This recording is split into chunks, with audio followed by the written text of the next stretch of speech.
my country right or left. Contrary to popular belief, the past was not more eventful than the present. If it seems so, it is because when you look backward, things that happened years apart are telescoped together, and because very few of your memories come to you genuinely virgin. It is largely because of the books, films, and reminiscences that have come between that the war of 1914 to 1918 is now supposed to have had some tremendous epic quality that the present one lacks. But if you were alive during the war, and if you disentangle your real memories from their later accretions, you find that it was not usually the big events that stirred you at the time. I don't believe that the Battle of the Marne, for instance, had for the general public the melodramatic quality that it was afterwards given. I do not even remember hearing the phrase Battle of the Marne until years later. It was merely that the Germans were 22 miles from Paris, and certainly that was terrifying enough after the Belgian atrocity stories, and then for some reason they had turned back. I was 11 when the war started. If I honestly sort out my memories and disregard what I have learned since, I must admit that nothing in the whole war moved me so deeply as the loss of the Titanic had done a few years earlier.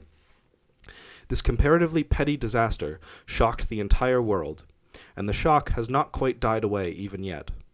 I remember the terrible, detailed accounts read out at the breakfast table. In those days, it was a common habit to read the newspaper out loud. And I remember that in all the long list of horrors, the one that most impressed me was that at the last, the Titanic suddenly upended and sank bow foremost, so that the people clinging to the stern were lifted no less than 300 feet into the air before they plunged into the abyss. It gave me a sinking sensation in the belly which I can still all but feel. Nothing in the war ever gave me quite that sensation. Of the outbreak of war, I have 3 vivid memories which, being petty and irrelevant, are uninfluenced by anything that has come later. One is the cartoon of the German emperor, I believe the hated name Kaiser was not popularized till a little later, that appeared in the last days of July. People were mildly shocked by this guying of royalty. But he's such a handsome man, really. Although we were on the edge of war.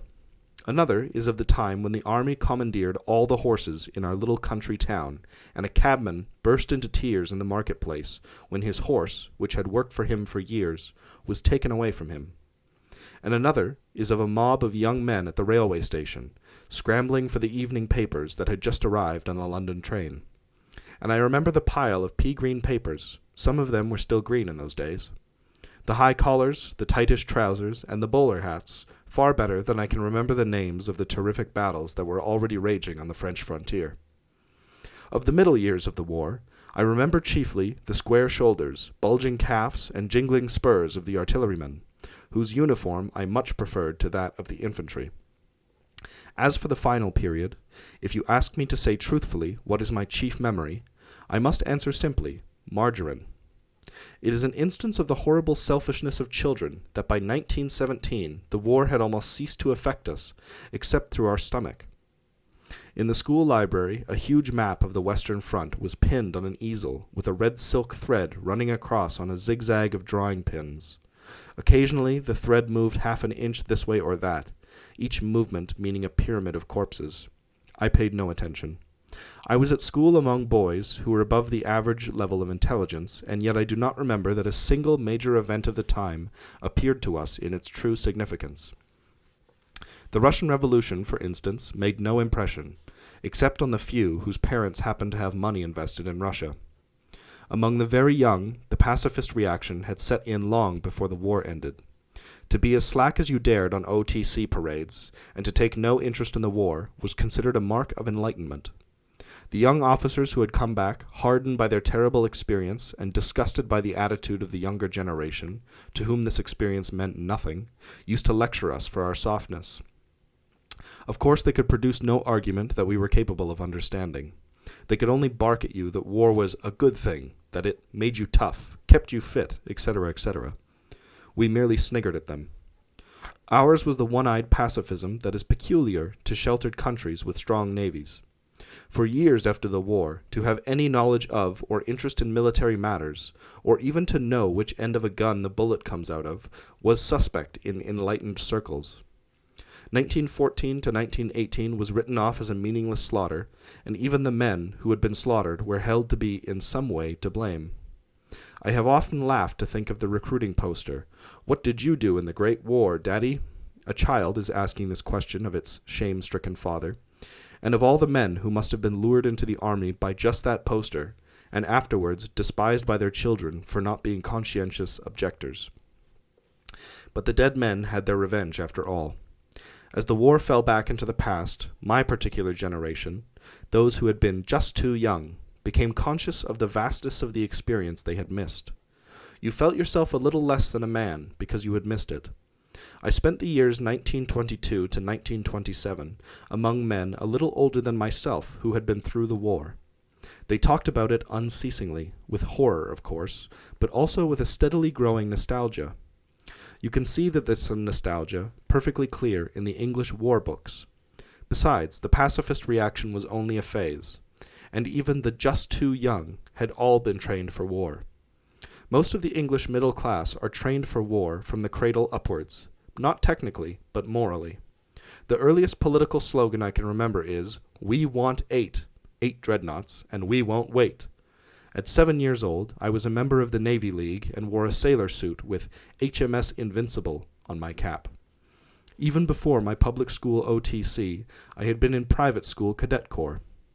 On and off, I have been toting a rifle ever since I was 10, in preparation not only for war, but for a particular kind of war. A war in which the guns rise to a frantic orgasm of sound, and at the appointed moment you clamber out of the trench, breaking your nails on the sandbags, and stumble across mud and wire into the machine gun barrage.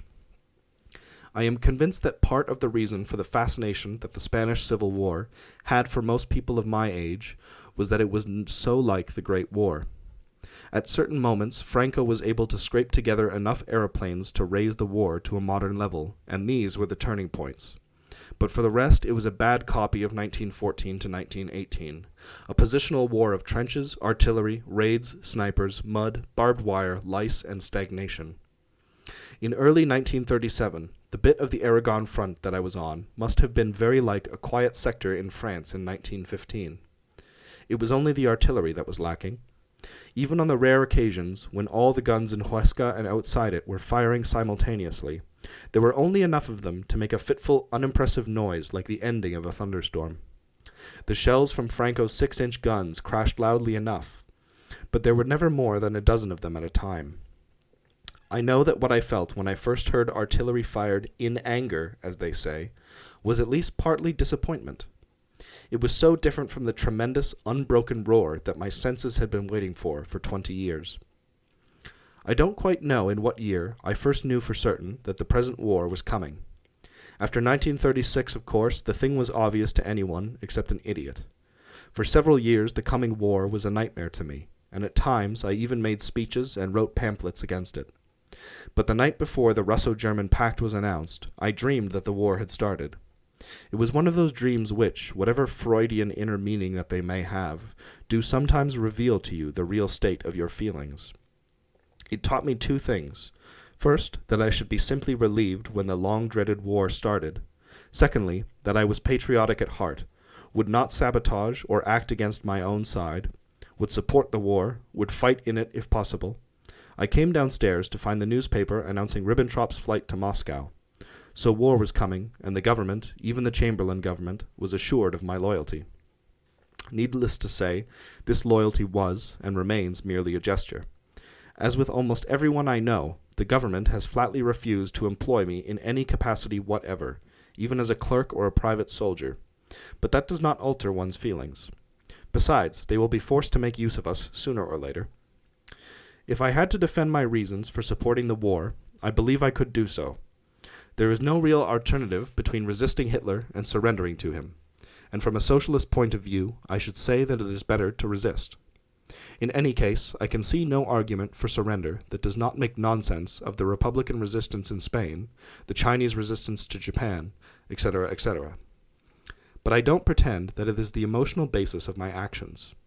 What I knew in my dream that night was that the long drilling in patriotism, which the middle class go through, had done its work, and that once England was in a serious jam, it would be impossible for me to sabotage.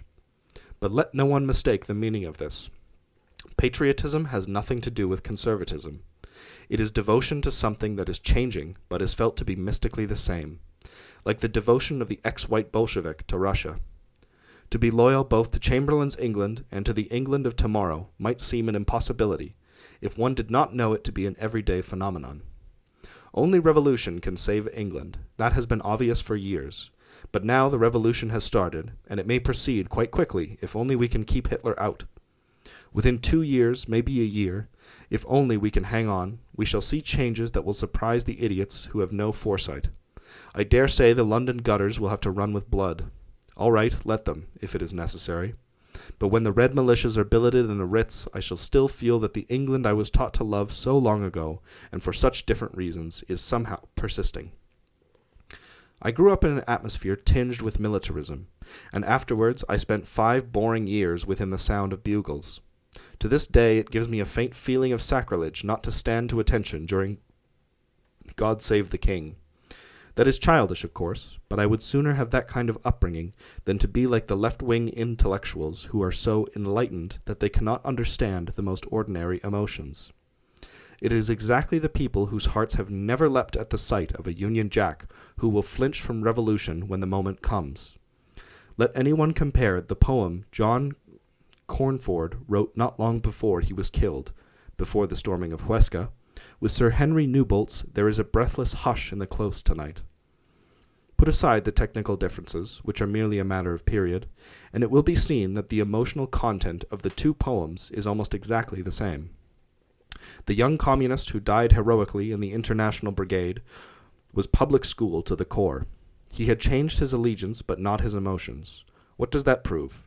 Merely the possibility of building a socialist on the bones of a blimp, the power of one kind of loyalty to transmute itself into another, the spiritual need for patriotism, and the military virtues for which, however little the boiled rabbits of the left may make them, no substitute has yet been found.